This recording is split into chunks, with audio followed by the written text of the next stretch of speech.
Olá pessoal, eu sou o Alberto Deliso e hoje vamos falar de um filmaço. Era uma vez em Hollywood. O filme de Quentin Tarantino que finalmente uniu Leonardo DiCaprio e Brad Pitt. E além deles, tivemos outras grandes estrelas como Margot Robbie e Al Pacino, que também estão no elenco. E a nossa análise hoje vai focar em 3 camadas de mudanças presentes na trama. A psicológica, vivida pelo personagem principal Rick Dalton, a do cinema, no final da década de 60, e a da própria história, reimaginada por Tarantino. E claro, né, se você gosta de assistir a vídeos como esse, que fazem análise filosófica de filmes, séries, animes e outros elementos da cultura pop, já se inscreve no canal e já ativa o sininho, porque toda semana tem vídeo novo por aqui. E antes de mais nada, vamos a uma breve recapitulação desse grande filme de 2019, que também é uma grande homenagem e tributo a Hollywood. Então já fica o aviso, né, que tem spoiler chegando aí.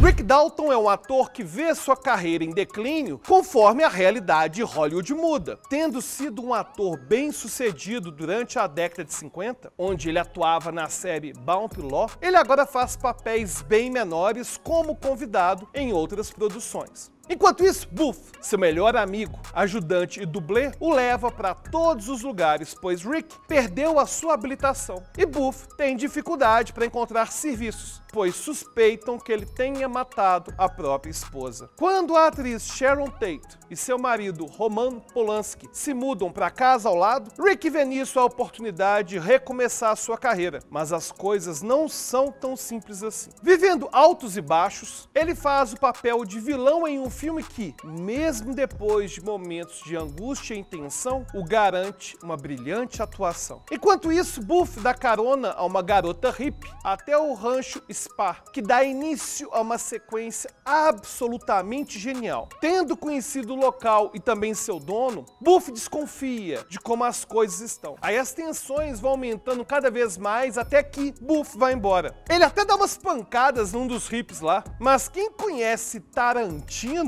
já estava preparado para aquelas longas cenas com banho de sangue. Mas ao contrário, o filme vai seguindo uma linha mais amena. E vamos falar mais sobre isso já já. E sempre levando seu fiel companheiro consigo, Rick mais tarde vai à Itália, grava alguns filmes e se casa com Francesca Capucci. Ao voltarem para Hollywood, Rick diz não poder mais pagar Booth e os dois param para beber e para comemorar os anos de amizade. Até aqui, vemos que o filme é essencialmente uma trama sobre transformação, tanto do mundo quanto de nós mesmos. E poucos filósofos podem nos brindar com bons pensamentos e aforismos sobre isso, quanto Heráclito. Aliás, é dele aquele velho pensamento: não se pode percorrer 2 vezes o mesmo rio e não se pode tocar 2 vezes uma substância mortal no mesmo estado. Por causa da impetuosidade e da velocidade da mutação, esta se dispersa e se recolhe, vem e vai.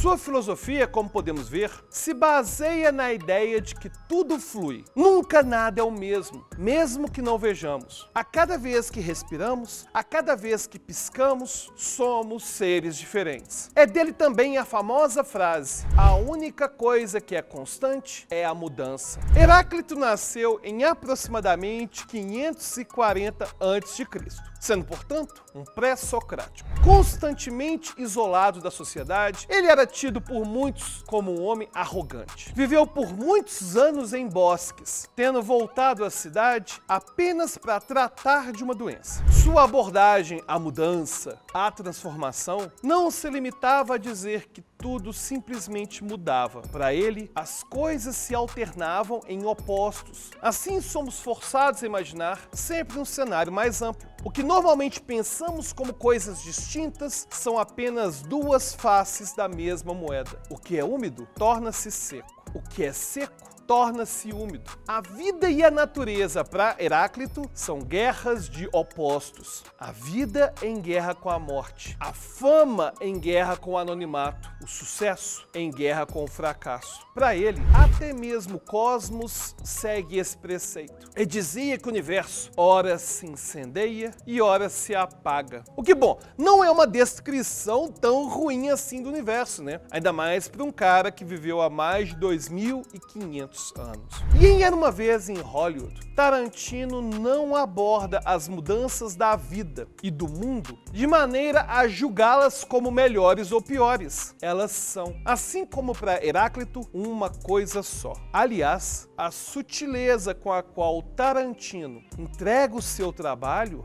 é a prova da sua própria mudança. Como já mencionado, a transformação no filme acontece em diferentes camadas. Vamos analisar a primeira, que é a mudança psicológica. Rick Dalton é um personagem inspirado em uma porção de atores da vida real. A vida que ele protagoniza, por exemplo, é baseada em Wanted, Dead or Alive, protagonizada por Steve McQueen. Sua relação com seu amigo e dublê Buff foi inspirada nas relações de Kurt Russell e John Cassino, e também em Burt Reynolds e Hal Needham. O próprio Rick Dalton foi fortemente influenciado pela vida de Pete Duell, um ator americano que sofria com depressão e acabou tirando sua própria vida aos 31 anos de idade. Com isso, DiCaprio dá a vida a um personagem que sofre de transtorno afetivo bipolar, popularmente conhecido apenas como transtorno bipolar. Aliás, se você quiser saber mais sobre esse transtorno de forma mais detalhada, veja nosso vídeo, A Dura Realidade do Transtorno Bipolar. Também está aqui no canal.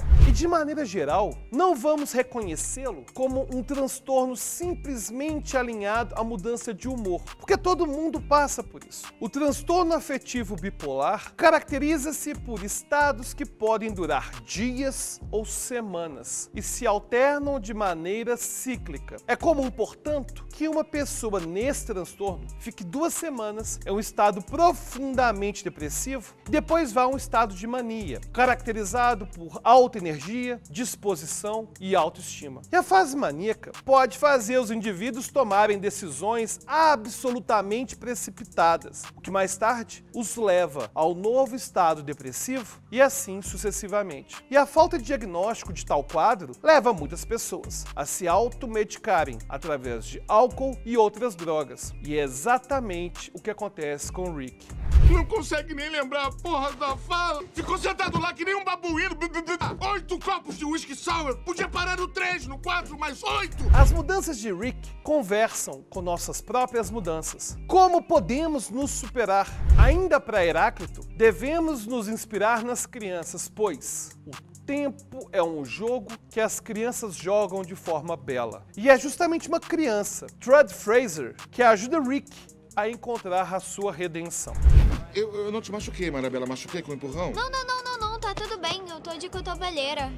Eu vivo me atirando no chão, por diversão. As mudanças pelas quais Rick passa são também originadas pela grande mudança de direção do cinema no final da década de 60. A época remonta às próprias memórias de infância de Tarantino. O tamanho de tais mudanças só pode ser comparado ao momento que vivemos hoje. Com a nova realidade dos streamings, os temas abordados nas telonas são superproduções, com muitos efeitos especiais, mas pouca originalidade. E não estamos aqui para julgar se isso é bom ou ruim, mas é fato que os grandes produtores de cinema preferem insistir e colocar suas fichas em projetos já estabelecidos e pouco experimentais. Assim é comum que hoje em dia a gente tenha em cartaz Vingadores 8, Velozes e Furiosos 28, Matrix 55, ou releituras, como Os Caça-Fantasmas e até mesmo Cruella. Com exceção de filmes como Parasita, os filmes mais conceituais migraram para as plataformas de streaming ou passam batidos no cinema. Não há dúvidas de que a experiência de ver um filme mudou drasticamente nos últimos anos. A época que é retratada no filme é o começo do que é conhecido como Nova Hollywood. As transformações da época foram causadas por inúmeros fatores. A televisão, por exemplo, ela vinha ganhando mais espaço nas casas de família no mundo todo. Assim, os produtores começaram a contratar diretores que passaram a ter mais controle criativo de suas obras. Antes dessa era, por exemplo, era comum que um estúdio ditasse não apenas como um filme seria, mas até como, onde e com quem um ator ou atriz apareceria mesmo fora do trabalho.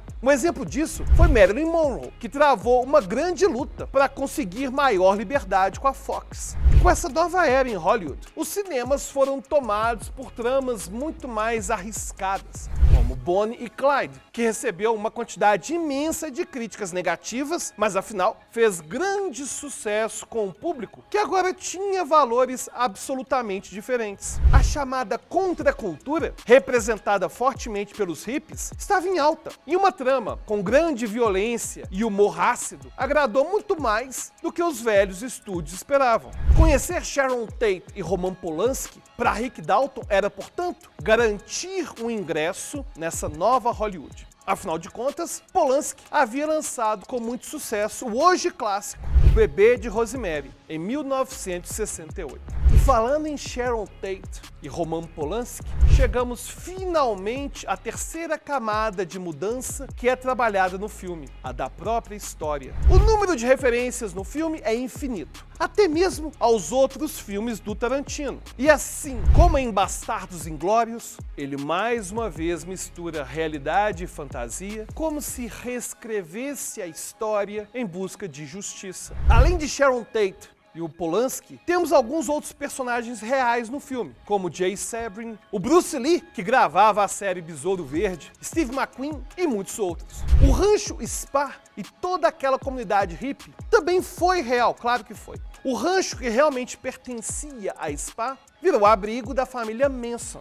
George Spa deixou que a comunidade se instalasse ali, basicamente em troca de sexo mesmo, como é mostrado no filme. O rancho havia servido anos atrás como um cenário para diversos filmes do Velho Oeste. Abrigada no rancho, a família, que era obviamente muito mais uma seita, seguia Charles Manson, o músico fracassado. E em 1969, os membros dessa tal família cometeram 9 assassinatos, incluindo a da atriz Sharon Tate, que inclusive estava realmente grávida. E depois disso, Hollywood nunca mais seria a mesma. As festas abertas e o senso de comunidade, muito bem demonstradas no começo do filme, nunca mais voltariam. A inversão que o Tarantino traz, matando os membros da família Manson, é a reimaginação da história. E é apenas no final que vemos finalmente a sua marca registrada, a violência nua e crua. E assim como em Bastardos Inglórios, uma das armas usadas é um lança-chamas, porque simbolicamente nada representa a mudança e a transformação tão bem quanto o fogo.